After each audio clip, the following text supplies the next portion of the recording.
You're listening to the Power Agent Blogcast, empowering agents to elevate their business to the next level. Challenges are just a guide, leading you, don't run and hide. You've got the heart, you've got the drive, feel it pound, you're alive, Power Agent.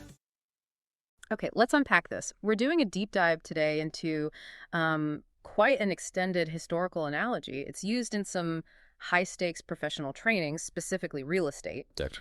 We're looking at the figure of the lamplighter as, well, a powerful symbol for overcoming what seems like endemic fear and uncertainty, especially in tricky market situations. Exactly. And the sources we're pulling from today, they come from professional development materials, texts focused on these high-performing real estate professionals. The material often calls them power agents. Okay. Just for context, these sources, they define power agents pretty neutrally. It's about professionals following specific coaching methods, things like proprietary client education, focusing on data-driven analysis, using specialized lead generation techniques, that kind of thing. Got it. No. So our mission here, it feels pretty clear. We need to figure out how this very physical act, lighting a path back then, how does that translate today into modern things like knowledge and courage and service? It seems to hinge on this core idea that whether it's the 18th century or now, fear lives in the dark. That premise is really the engine driving the whole analogy here. Yeah. Fear, it's always thrived in darkness, hasn't it? Because darkness is essentially the absence of information, of clarity. Right. When that clarity disappears, our minds, well, they instantly jump in to fill that void, usually with a worst-case scenario. We hesitate, maybe gets just thinking things over endlessly. Analysis paralysis. Exactly. And we feel alone in it. The real power, the enduring power of this lamplighter analogy is that bringing in light, or you could say knowledge, it immediately takes away fear's power. How so? By showing what's actually there, the reality of the situation. It illuminates the practical way forward. Okay, so to really feel the impact of that light, we probably need to step back into that historical context first. Before cities had, widespread electricity, the lamplighter was just absolutely essential. We sometimes romanticize it, don't we? That image of them walking the cobblestone streets in the evening, carrying those long poles with a flame on the end. We do. And while it might seem a bit quaint to us now, their job was fundamentally about community stability. Stability? How so? Well, they were the ones responsible for lighting every single lamp, lining the streets, the avenues. Think about what happens if they don't show up. The whole town is plunged into, total vulnerability. Precisely. Without that systematic lighting, towns were genuinely unsafe. People felt uncertain, vulnerable to, criminal elements who obviously prefer the shadows. Makes sense. And the historical sources we looked at, they note that citizens saw lamplighters as much more than just municipal workers. They called them bringers of hope and destroyers of fear. Wow. Destroyers of fear. That's quite a title. It is. It reflects a profound shift. The simple act of lighting that lamp, it transformed the whole environment around them. So night goes from being this time of sort of pervasive danger to a time of functional safety. It literally injected the community with courage, with clarity, gave them peace of mind. They were carrying the physical antidote to fear right there in their hands. That practical reality, that function, I guess that's what gives the analogy its punch when we pull it into today's world. That's the connection. So let's make that connection now, because obviously we don't rely on gaslights to navigate a property transaction anymore. Thankfully, no. But the sources argue the need for a lamplighter, someone to bring clarity, has actually intensified in these complex financial situations. Yeah, if we look at the bigger picture, today's darkness isn't physical, is it? It's more structural, it's informational. It comes from, the sheer speed of change, the lack of transparency sometimes in really high stakes decisions. And real estate is a prime example. You're making huge financial and life decisions. And the sources seem very specific about where this modern darkness, this uncertainty really shows up. What are those specific anxieties defining it in the housing market today? The sources break it down into about 4 main layers of fear. First, there's the systemic fear for the buyer. Worrying intensely about affordability, trying to figure out interest rates. Can they even secure a home in a competitive market? Constant worry. Then there's the seller. They're afraid they won't get the value they need for their property, or maybe they're facing the uncertainty of appraisal gaps, things like that. Right, the other side of the coin. Third, and this one feels maybe the most intense, it's the families themselves, gripped by that fear of making the wrong long-term choice, the wrong move for their future. It's huge. Absolutely. And then, crucially, the sources point out that the agent, the person who's supposed to be guiding them, well, they often have their own darkness to deal with. Oh, absolutely. That's the fourth layer. The agent themselves, feeling overwhelmed by constant market shifts, maybe new regulations, plus all the professional anxieties, fear of rejection, losing deals, making a really costly mistake. They're being asked to carry the torch for others while, fighting off their own shadows. That is a heavy burden of uncertainty for everyone involved. So, okay, this is where the modern lamplighters, these professionals who adopt that power agents mindset the sorters talk about, this is where they step in. Right. The claim is they aren't just selling houses. They're actively turning that uncertainty into confidence people can act on.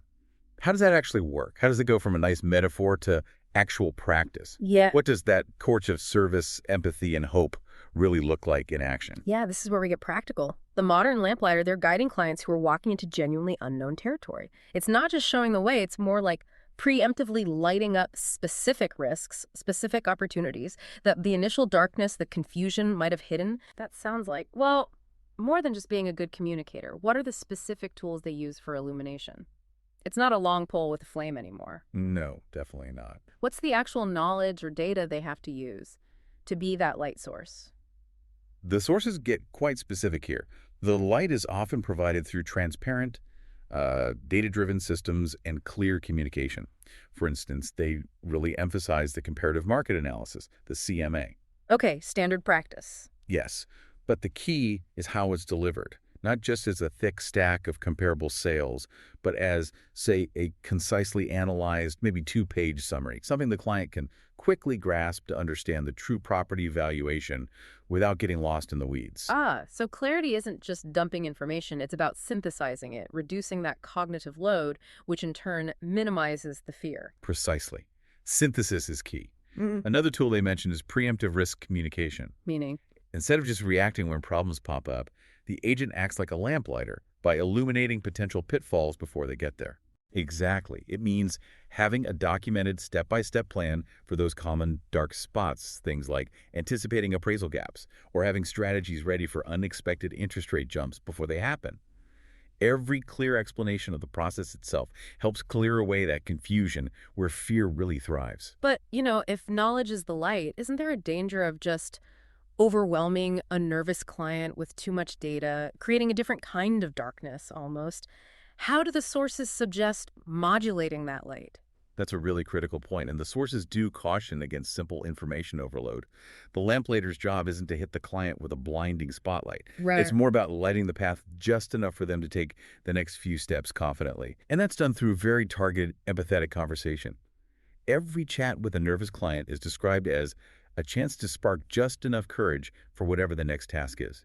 It's about reassurance, providing specific solutions that push back the hesitation, but without burying them in technical jargon they won't understand. I see. So it's tailored illumination. And does this idea extend beyond just the client interaction? What about lighting the way for the agent themselves or their colleagues? Yes, the analogy gets applied internally as well. The source material really emphasizes that routine professional stuff. Picking up the phone to prospect, keeping databases updated, continuous training.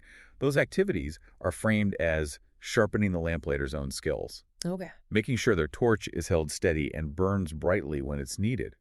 And beyond that, they're encouraged to act as luminaries for their peers. Luminaries. What does that mean? Yeah, it means they're sort of expected to help out a fellow agent who might be struggling, maybe confused about a new piece of tech or a particularly complex deal structure. Sharing the light within the profession. Exactly. The idea is when you really embrace this role of the lamplighter, your goal becomes singular, enabling everyone, clients, colleagues to move forward effectively and crucially without fear. That naturally leads us to this concept mentioned in the sources, the ripple effect of light. We started with one person walking the streets. But the effect grows exponentially. It works to create systemic confidence. How so? Well, think about it. One client who's well-served, whose fear was genuinely turned into confidence, maybe even faith in the process, they often become a source of positive referrals, right? Sure, word of mouth. And the sources argue that one flame doesn't just light one lamp.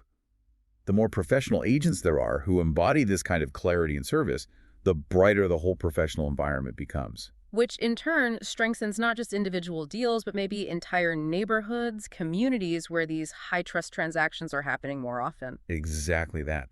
Agents who consistently lead with that professional courage, that kindness and clarity, they set off what the sources call a chain reaction of confidence, resilience, and trust within their market. And the end result is the same as it was centuries ago on those dark streets. Pervasive fear just cannot survive when transparency and professionalism become the norm, when the light is consistently on.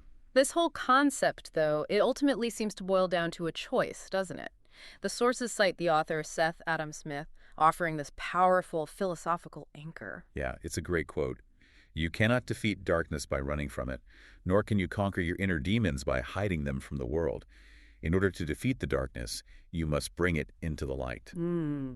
Powerful. And that quote, it really encapsulates the daily challenge, I think. Every day presents this choice. Do you sort of give in to the uncertainty, stay dimmed by confusion or inaction? Or do you decide to walk boldly forward with your torch lit, proactively lighting the path for others who've maybe lost their way? Yeah. The modern lamplighter, through that application of knowledge and dedicated service, they transform their own internal fear into external faith and turn hesitation into concrete, helpful action. So this deep dive, it really feels like it's moved beyond just simple motivation or a feel-good metaphor. It shows how that vital, fear-dispelling role of the historical lamplighter translates quite directly into a modern necessity.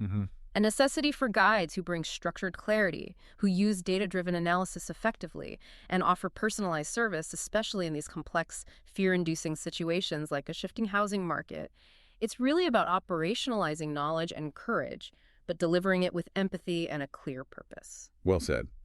And that brings us to, perhaps, a final provocative thought. Something for you, the listener, to maybe mull over this week as you navigate your own professional world. Okay. The source material consistently suggests that the fastest way out of a slump, feeling overwhelmed or stuck, isn't necessarily more self-help books, but actually relentless service to others. In other words, just keep lighting the way. Interesting. Serve your way out of it. Sort of. So if fear really does thrive on uncertainty and isolation, maybe ask yourself, what's the single most practical, maybe even small light you can commit to lighting this week? Could it be just one piece of proprietary market data you analyze and share clearly? Or maybe one key risk strategy you pre-communicate to a client or colleague? Something tangible to strengthen your own confidence, yes, but also to create that immediate ripple effect of clarity for someone else.